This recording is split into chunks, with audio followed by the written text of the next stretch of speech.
ने कुरुक्षेत्र में बहुत बड़ा यज्ञ किया। उस यज्ञ में नंद बाबा सभी ब्रजवासी पहुंचे हैं और 100 वर्ष के बाद मैया यशोदा का गोपी ग्वालों का भगवान कन्हैया से मिलन हुआ है। राधा जी का मिलन भगवान की पत्नियों से हुआ। इसके बाद में सुखदेव भगवान ने राजा परीक्षित को अर्जुन और सुभद्रा के विवाह के बारे में बताया, वेद स्तुति का वर्णन सुनाया और ब्रह्मा विष्णु महेश तीनों में कौन से देवता श्रेष्ठ हैं, तो सबसे सर्वश्रेष्ठ नारायण भगवान को बताया। एक बार भगवान कन्हैया अपने पुत्रों को समझा रहे थे कि बेटा संतों का अपराध नहीं करना चाहिए, लेकिन नहीं माने। तो शाम को स्त्री का वेश बना करके पिंडारक क्षेत्र में ले गए, जहां पर सप्तऋषि बैठे, गर्भवती नारी का वेश बना करके संतों से पूछा इसके गर्भ से क्या उत्पन्न होगा। संतों ने श्राप दे दिया, इसके गर्भ से वह उत्पन्न होगा जो सारे वंश का विनाश कर देगा। कपड़े को हटा के देखा तो एक लोहे का डंडा, उसको लेके उग्रसेन जी के पास में पहुंचे। उग्रसेन जी ने कह दिया घिस घिस करके समुद्र में फेंक दो। पहले कोई गलती हो जाती थी तो कन्हैया को बताते थे, आज उग्रसेन को बताया। क्यों? कहते हैं जाको प्रभु दारुण दुख देहि ताकि मत पहले हर लेहि। लोहे को घिस घिस के समुद्र में फेंक दिया गया। वही एर का पटेरा नाम की घास बन के उपज आया। कील नुकीली कील बची, उसको फेंक दिया। एक मछली ने निगल लिया, एक बहेलिया ने मछली को पकड़ के उस कील को निकाल करके अपने बाण में लगा लिया। अब द्वारिका को श्राप तो लग गया। एक दिन नारद जी वसुदेव जी के पास पहुंचे तो वसुदेव जी ने पूछा ये भागवत धर्म क्या होता है, माया का स्वरूप क्या होता है। उसके बारे में नारद जी कहते हैं कि जो प्रश्न तुमने मेरे से किया है, यही प्रश्न एक बार जनक महाराज ने नवयोगेश्वरों से किया था, जिनमें दुर्लभो मानसो देहो देहिनाम क्षण भंगुर तत्रापि दुर्लभम मन्ने वैकुंठ प्रिय दर्शन। सबसे बड़ी दुर्लभ चीज क्या है? मानव शरीर पाना, और उसमें भी सबसे बड़ी दुर्लभ चीज संतों का दर्शन और भगवान की कथा। तो भागवत धर्म के बारे में नारद जी कहते हैं भागवत धर्म का आरंभ होता है विश्वास से, मध्य होता है संबंध में और अंत होता है समर्पण में। माया के 3 स्वरूप होते हैं, महासरस्वती, महालक्ष्मी, महाकाली। महासरस्वती रूप से सबका सृजन करती है, महालक्ष्मी रूप से पालन करती है और महाकाली रूप से संहार कर देती है। अब देवताओं ने भगवान से प्रार्थना की कि प्रभु आप अपने धाम जाने की तैयारी करें, अब तो पृथ्वी का भार दूर हो गया। भगवान बोले अभी तो मेरा परिवार ही है, श्राप तो लग चुका है, लेकिन मैं जरूर आऊंगा। अब उद्धव जी कन्हैया के पास पहुंच गए कि मैं क्या सुन रहा हूं, आप अपने धाम जाने की सोच रहे हो। उद्धव बोले कन्हैया सन्यास के बारे में बताइए, योग के बारे में बताइए। तो कन्हैया ने कहा हे उद्धव, जो तुमने मेरे से पूछा है यही प्रश्न यदु महाराज ने एक संत से पूछा था जिसका नाम है दत्तात्रेय मुनि। तो दत्तात्रेय मुनि ने अपने 24 गुरुओं की कथा सुनाई और उसके बाद में 24 गुरुओं की कथा सुनाने के बाद में उद्धव जी को वैराग्य हुआ। भगवान कन्हैया बोले आप एक काम करो, इस स्थान को छोड़ करके हरिद्वार के लिए चले जाओ। हरिद्वार के लिए चले गए हैं। इसके बाद में भगवान की विभूतियों का वर्णन। अब देखिए यदुवंशियों की बुद्धि बिगड़ गई, मदिरा का पान करने लगे। कृष्ण बलराम समझाने के लिए गए तो उनको ही मारने के लिए दौड़े हैं। अब बलराम जी ने प्रणाम किया कि मैं तो शेषा अवतारों, प्रणाम करके बलराम जी तो क्षीर सागर में चले गए। अब जितने भी यदुवंशी हैं आपस में लड़ने भिड़ने लगे। जब सारे अस्त्र शस्त्र टूट गए तो उसी पिंडारक क्षेत्र में समुद्र के किनारे घास को उखाड़ उखाड़ के मारने लगे। 2-4 ही शेष रह गए, सभी मृत्यु को प्राप्त हो गए। भगवान कन्हैया भी जाकर के एक वट वृक्ष के नीचे पैर पर पैर रख करके और हाथ का सारा लगा करके लेट गए। अब देखिए एक बहेलिया ने भगवान के पद्म चिन्ह को देखा, मृग समझ करके बाण मारा, भगवान के चरण में लगा। बहेलिया ने सोचा मृग मारा गया।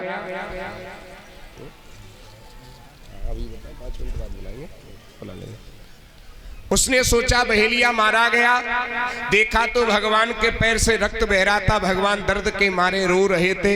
बहेलिया ने कहा प्रभु मेरे अपराध को क्षमा कर दें। भगवान बोले इसमें तेरा कोई भी दोष नहीं है, क्योंकि तेरा मेरा बदला पूरा हो गया। जब मैं राम बना था और तू बाली बना था तो मैंने छिप करके बाण मारा, आज मैं कृष्ण बना हूं और तू बहेलिया बना है, तो तेरा मेरा बदला पूरा हो गया। देखिए जब भगवान कन्हैया जैसे अपने कर्म का बदला देकर के इस पृथ्वी पर गए तो हमारी तुम्हारी तो बात क्या है, क्यों जी। आकाश में सभी देवता प्रतीक्षा कर रहे हैं भगवान किधर जाएंगे। अर्जुन कन्हैया के पास में पहुंचे। कन्हैया ने कहा अर्जुन जाओ द्वारका में मेरी जो पत्नियां हैं उनको लेकर के वृंदावन राधा जी के पास में छोड़ दो। लेकर के अर्जुन आ रहे थे, भील बन करके भगवान ने लूट लिया। कहते हैं पुरुष बली नहीं होते हैं समय होत बलवान, भीलन लूटी गोपियां वो ही अर्जुन वो ही बाण। अब इसके बाद में देवता आकाश में प्रतीक्षा कर रहे भगवान किधर जाएंगे। भगवान के हृदय से एक ज्योति निकली जो एक ग्रंथ के रूप में परिणत हो गई, जिस पर लिखा हुआ था श्रीमद् भागवत महापुराण। बोलिए भागवत भगवान की जय। भगवान कहीं नहीं गए, इसी भागवत जी के ग्रंथ में परिणत हो गए। ये भगवान की अक्षराकार मूर्ति है, जिसको आप सामने बैठ के भी सुन सकते हो, दाएं बाएं बैठ के भी सुन सकते हो। ये साक्षात भगवान कन्हैया का श्री विग्रह है। इसके बाद में कलयुग आरंभ हो गया। परीक्षित ने पूछा इस कलयुग में भगवान से मिलने का साधन केवल एक ही है, कलयुग केवल नाम आधारा, सुमिर सुमिर नर उतरे पारा। अब सुखदेव भगवान ने कहा परीक्षित तुमने मेरे से हजारों प्रश्न किए, अब मैं तुमसे अंतिम प्रश्न करता हूं, क्या तुम मरोगे। कहा मेरा जन्म ही नहीं हुआ तो बैठो, मेरा जन्म ही नहीं हुआ तो मैं क्यों मरूंगा। कहा मैं समझ गया कि तुमने भागवत को बड़े ध्यान से सुना है। प्रणाम किया है, सुखदेव जी का पूजन किया गया। सुखदेव जी वहां से प्रस्थान कर गए हैं। पीछे से ध्यान लगाया, परीक्षित ने अपने शरीर को पहले ही छोड़ दिया था। अब तक्षक नाग चला, उसने परीक्षित के पैर के अंगूठे में दंश किया। लोग पता नहीं क्या करते हैं, कभी फूल में से बताते नाक में काटा, इसमें काटा, उसमें काटा, लेकिन भागवत में लिखा है पाद हानम लिलेहा, पैर के अंगूठे में तक्षक ने दंश किया। परीक्षित का शरीर जल करके राख हो गया। तो पीछे से परीक्षित के बेटा जन्मेजय ने सर्प यज्ञ किया। जितने भी सर्प थे सब यज्ञ कुंड में आकर के गिरने लगे, लेकिन दो सर्प नहीं आ रहे थे, तक्षक और वासुकी नाग। जैसे ही आवाहन किया गया दोनों सर्प गिरने लगे। तब तक आस्तिक मुनि और जरत्कारु ऋषि पहुंच गए। दान दो दोनों सर्पों को जीवन दान दो। जन्मेजय ने तक्षक को पकड़ा, पकड़ करके सूत दिया तो आधा जहर मुंह में और आधा पूंछ में रह गया। अगर किसी के घर पे सर्प आते हो, ध्यान से सुनिएगा, सर्प आते हो तो अपने मकान के दरवाजे पर लिख दें आस्तिक मुनि की दुहाई है जरत्कारो ऋषयः। ये मंत्र लिख दीजिए, आपके घर में सर्प प्रवेश नहीं करेगा, ठीक है। या सर्प दिखाई दे जाए तो यही मंत्र बोल दो, आस्तिक मुनि की दुहाई, आस्तिक मुनि की दुहाई जरत्कारो ऋषयः, ये मंत्र है, ठीक है। किसी को बिच्छू भी काटते हो ना, तो यहाँ तो नहीं काटा है बिच्छू को, नहीं काटा तो नहीं मंत्र बताएंगे, अगर काटा हो तो बता देते हैं। काटा है तो फिर देखिए अर्जुन के 12 नाम जो है, 5 नाम अर्जुन के, श्री अर्जुन, श्री पार, श्री देवविजय, श्री धनंजय, श्री कौंते। जहां पर काटा हो वहां पर चूल्हे की रेख लेकर के कंडे की रगड़ते जाइए और 11 बार नाम बोलिए, बिच्छू का जहर उतर जाएगा। किसी के पशु ज्यादा बीमार रहते हो तो जहां पर पशु बांधे जाते हो वहीं पर अर्जुन के 12 नाम किसी बोर्ड में लिख करके टांग दीजिए, या फिर कोई ताबीज बना करके पशु को पहना दीजिए, आपके पशुओं की बीमारी खत्म हो जाएगी। बोलिए गोविंद भगवान की। फायदे की बात बता रहे हैं कि नहीं बता रहे हैं? करना आपको पड़ेगा, बताने का काम हमारा है, ठीक है। अब इसके बाद में मार्कंडेय जी को प्रलय का दर्शन, भागवत जी की महिमा। अब सूत जी महाराज शौनकादिक ऋषियों से कहते हैं भागवत कथा में 10 लक्षण हैं, सर्ग विसर्ग स्थान पोषण ऊती मनमंत्र कथा ईश्वर कथा निरोध मुक्ति और आश्रय। एक बार देखिए मैं दोबारा से भागवत कथा प्रारंभ कर रहा हूं, ठीक है। हाँ फिर 7 दिन चाहिए। कितने दिन चाहिए? अब 7 दिन नहीं, अब 7 मिनट भी नहीं मैं लगाऊंगा, ठीक है। बहुत संक्षिप्त में पूरी कथा सुनने का आपको फल मिलेगा। जो नहीं सुन पाए हैं 7 दिन में तो एक बार दोबारा से ध्यान से सुन लीजिएगा, ठीक है। लास्ट वाले दिन जो लोग आए हैं तुमने बड़ा फायदा किया है, तुमको आज पूरी भागवत सुनने का लाभ मिलेगा। ताली बजा दो, बड़े खुश होंगे जो आज आए है। लेकिन विशेष जो फल मिलता है जो प्रथम दिन से कथा सुनते हैं। श्री गणेश बहुत महत्वपूर्ण होता है, तो कभी ये नहीं सोचना चाहिए कि कहीं कथा हो रही हो तो हम तो 3 दिन बाद जाएंगे। पहले दिन से ही कथा सुननी चाहिए। जो पहले दिन से कथा सुनता है उसे अधिक फल मिलता है। तो ध्यान दीजिए, प्रथम स्कंद में सुखदेव जी परीक्षित के जन्म का प्रसंग, कुंती स्तुति, भीष्म स्तुति, राजा परीक्षित की सभा में सुखदेव जी के आगमन आदि का वर्णन है।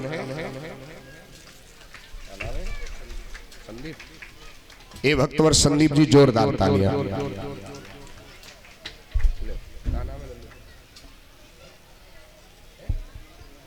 योगेश जोरदार ताली इस बच्चे के लिए भी, योगेश के लिए। द्वितीय स्कंद में सद्यो मुक्ति क्रम मुक्ति का वर्णन, ब्रह्मा जी की उत्पत्ति, चतुश्लोकी भागवत की कथा। तृतीय स्कंद में विदुर मैत्री संवाद, कपिल देवती संवाद, हिरण्याक्षवध आदि का वर्णन। चतुर्थ स्कंद में सतीचर ध्रुवचर ध्रुव जी के वंश का वर्णन। पंचम स्कंद में प्रियचर अग्निचर नाभीचर जड़व्रत की कथा, जड़वर रघुवर संवाद, खगोल भूगोल का वर्णन और 28 नरकों की कथा। और छठे स्कंद में सर्वप्रथम अजामिलोपाख्यान, गुरु हत्या का परिणाम, मर्दगणों की उत्पत्ति। 7वें स्कंद में नरसिंह देव की कथा, प्रहलाद चरित। 8वें स्कंद में गजेंद्र उपाख्यान, समुद्र मंथन, वामन चरित, मत्स्यावतार। 9वें स्कंद में सूर्यवंश श्री राम कथा, चंद्रवंश और संक्षिप्त कृष्ण कथा। 10वें स्कंद में श्री कृष्ण प्रभु की लीलाओं का विस्तार से वर्णन, गोकुल लीला, वृंदावन मथुरा लीला, द्वारका लीला आदि का विस्तार से वर्णन, प्रभु की करुणा की कथा। 11वें स्कंद में नव योगेश्वर संवाद, कृष्ण उद्धव संवाद, यदुवंशियों को साथ लगने की कथा, यदुवंशियों का आपस में संगार, भगवान का सुधाम गमन, उद्धव जी का वज्रकाश्रम जाना। 12वें स्कंद में कलयुग के दुर्गुणों का वर्णन, नाम महिमा कवन। उसके बाद सुखदेव जी का परीक्षित को अंतिम देश, वहां से प्रस्थान, तक्षक सर्प के डसे जाने से उनकी मृत्यु, उनका मोक्ष, जन्मेजय का सर्प करना, आस्ति मुनि को उनको समझाना, मार्कंडेय जी को प्रलय का दर्शन, संक्षिप्त वर्णन, भागवत का सारांश। अंत में सूत जी कहते निगम गानाम यथा देवानाम अच्युतो यथा विष्णुवानाम यथा समूह पुराणानाम इदम तथा। बहने वालों में जैसे गंगा श्रेष्ठ है, देवता में अच्युत के श्रेष्ठ है, वैष्णवों में शंकर श्रेष्ठ है, वैसे ही पुराणों में श्रीमद् भागवत सर्वश्रेष्ठ है। क्षेत्रों में काशी श्रेष्ठ है, वैसे ही पुराणों में भागवत सर्वोत्तम है। भागवत पुराणों का तिलक है, वैष्णवों का परम धन है, परमहंसों की सहता है। भक्ति ज्ञान वैराग्य की इसमें त्रिवेणी बहती है। ऐसी भागवत रूपी त्रिवेणी में जो आवाहन करते हैं उनको भगवान की प्राप्ति होती है। अंत में जिनका नाम संकीर्तन पापों का नाश करता है, जिनको किए गए प्रणाम सभी दुखों को शांत करते, उन परम ब्रह्म परमात्मा को हम बारंबार प्रणाम करते हैं, वंदन करते हैं। और सभी लोग हाथ जोड़ करके मेरे साथ एक श्लोक बोले, सभी पालती मार के बैठ जाएं 2 मिनट के लिए, ठीक है। जो बोल सकते हैं वो मेरे साथ साथ गुनगुनाएंगे। परीक्षित महाराज, नाम संकीर्तनम यस्य, नाम संकीर्तनम यस्य, सर्व पाप प्रणाशनम, सर्व पाप प्रणाशनम, प्रणामो दुख शमनः, प्रणामो दुख शमनः, तम नमामि हरिं परम, तम नमामि हरिं परम। नाम संकीर्तनम यस्य, नाम संकीर्तनम यस्य, सर्व पाप प्रणाशनम, सर्व पाप प्रणाशनम, प्रणामो दुख शमनः, प्रणामो दुख शमनः, तम नमामि हरिं परम, तम नमामि हरिं परम। नाम संकीर्तनम यस्य, नाम संकीर्तनम यस्य, सर्व पाप प्रणाशनम सर्व पाप प्रणाशनम प्रणामो दुख शमनम प्रणामो दुख शमनम नमामि हरिं परम नमामि हरिं परम। बोलिए भागवत भगवान की जय। कंजूसी न करो, जोर से बोलो। बोलिए बाल कृष्ण भगवान की जय। 1 मिनट मेरी बात को बड़े ध्यान पूर्वक आप सुनेंगे कि आप सभी लोग अपने अमूल्य समय में से भी समय निकाल करके कथा सुनने के लिए आए और आप सभी लोगों का मुझे दर्शन हुआ। पहली बार मैं इस क्षेत्र में आया, एका क्षेत्र में, ये मेरा बड़ा सौभाग्य है। व्यासपीठ से आप सभी माता बहनों का, भाई बंधुओं का हृदय से आभार मैं व्यक्त करता हूं। लेकिन इन 7 दिनों में हमारे किसी संगीतज्ञ भाई बंधु से या मेरे द्वारा कोई शब्द ऐसा निकल गया हो जो आपके हृदय को विदीर्ण किया हो, जो अपना बालक समझ करके, भाई समझ करके, बंधु समझ करके क्षमा का पात्र समझे। और क्षमा तो करना पड़ेगा राजी और कुराजी, क्योंकि हमने पहले ही दिन कह दिया था जमीन पर बैठने वाला जमींदार और चौकी पे बैठने वाला चौकीदार। तो जमींदार का काम होता है चौकीदार को माफ करना। आप लोग ईमानदारी से बताएं कि कितने लोगों का मन खुश है कथा सुन करके। परीक्षित महाराज पूर्ण तरीके से संतुष्ट हो, हैं? ध्यान दीजिए, आपको तो करना पड़ेगा, लेकिन आप क्षेत्र में मेरी फुल कोशिश रहती है कि अच्छे से अच्छे ढंग से आपको कथा सुनने के लिए मिले। लेकिन संगीत वाद्य यंत्र भी आज के समय को देख करके जरूरी है। लेकिन मैं आप सभी भक्तों के लिए इतना ही कहूँगा, तमन्ना करते हो जिन खुशियों की, वो तमन्ना आपके कदमों में हो, भगवान आपको हकीकत में दे जो सोचा अपने सपनों में हो। भगवान आप सभी भक्तों की इच्छा को पूरा करे। और आप सभी भक्तों के लिए एक बात मैं कहूँगा, फूल तो बहुत देखे पर गुलाब जैसे नहीं, भक्त भी बहुत देखे पर आप लोगों जैसे नहीं। जोरदार तालियां हैं।